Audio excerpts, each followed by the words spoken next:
Close naman tayo. Diba? Hindi ako nakabukol, hindi nyo na rin naman ako papanoorin. Wala na nga 500 yung nanonood sa akin. Kaya nakabukol ako, 50,000 naman nanonood. Siguro okay na yun. It's a good deal. Basta mahal na mahal ko kayo habang nasa mundo ako. Pag namatay na ako, let's say namatay ako, aalagaan ko kayo from above. Promise ko yan. Aalagaan ko kayo from above. That's my promise. Okay? So far, so good? Yes, opo. Doon naman po, naging journey natin to. Kasi natin yung Pilipinas, kasi ang dami namamatay, ang dami naghihirap. Yan na lang ang job ko. Last job ko. Fix the Philippines, fix the country. After that, hayaan na natin mga kabataan sila na mag-vlog ng health topics. Diba? Yun lang ang mission ko. I'm very clear about that. Lagi ko dinarasal.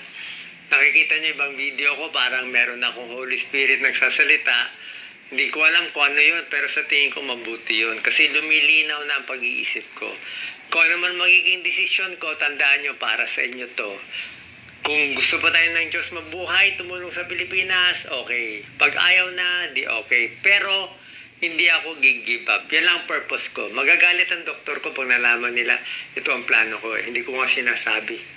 Hindi ko nga sinasabi na, dapat isipin mo paano kumain, paano mag-enjoy. Ayoko mag-enjoy. Mas enjoy ako. Kausap kayo, nakikita yung mga mahihirap yan. Yun lang ang goal ko.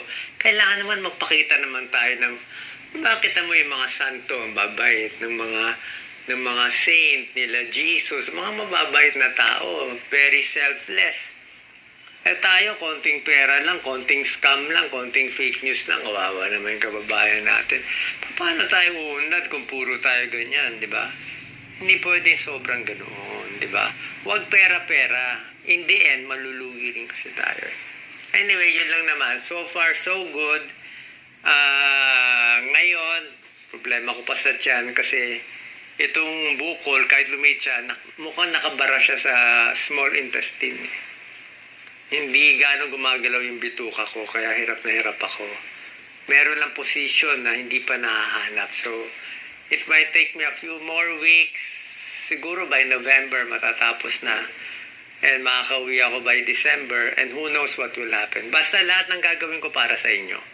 Okay lang magbasa daw nakuha yung cancer. Tingin ko is bashing. Bashing, negative. Kasi wala talaga akong risk factor eh. Tsaka, hindi naman masama. Kahit naman nakabukol ako, naging close naman tayo. Diba?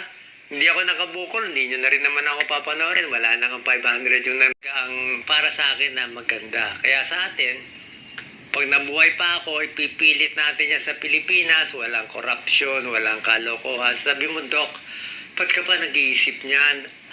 Kung hindi mo ako papatulungin sa Pilipinas, patayin nyo na lang ako. No purpose in life. Mabubuhay ako para saan? Mag-enjoy? Mag-cruise? I don't need it. Sumama na ako sa nanay ko, kung yun lang.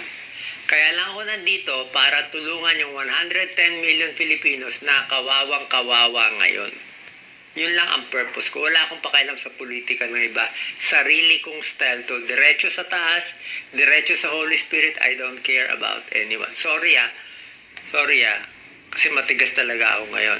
Pag alam ko tama, tama. Pero pag wala nang buhay, di wala na. Pero so far pa naman, binubuhay pa naman tayo ng Diyos. So habang binubuhay tayo ng Diyos, request ko lang, kung mahal nyo ako, tulungan nyo na lang yung kaibigan nyo, makipagbati kayo sa magulang nyo, makipagbati kayo sa best friend mo na naging kaaway mo. Doon ako masaya.